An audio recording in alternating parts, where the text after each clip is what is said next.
حاجه يعني هي منتشره بقالها فتره، فانا توكلت على الله وسالت دكتور واستخدمتها والحمد لله يعني جابت معايا نتيجه. نتيجة قوية جدا، لكن ايوه يا اميره يا حبيبه قلبي، معلش انا كنت في التمرين، انت عارفه بقى اليومين دول بنزل الجاك كتير. بعد ما الدكتور اداني اخر جرعه دي قال لي اوعي تسيبي التمرين خالص.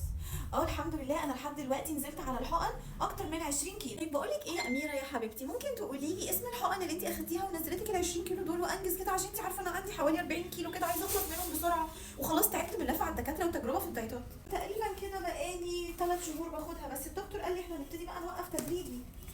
ايه ما ينفعش، لازم تاخديها مع الدكتور يا حبيبتي. لا بس ده دواء وليه مضاعفات. خلاص براحتك، هبعتلك اسمها بس الاسم وما تقلقيش. بس خلي بالك يا حبيبتي ما تزوديش في الجرعه، انا ما اعرفش انت المفروض تاخدي كام، بس انا كنت باخد 20 مللي. هيحصل ايه يعني لما اخد 20 ولا 30 ملي زيادة؟ هو انا يعني لسه هستنى 3 شهور وبعدين ما كل الناس خدت الحقنة، اشمعنى انا يعني؟ لا انا مش هجازف برضو بصحتي، انا هاخد 50 ملي بس.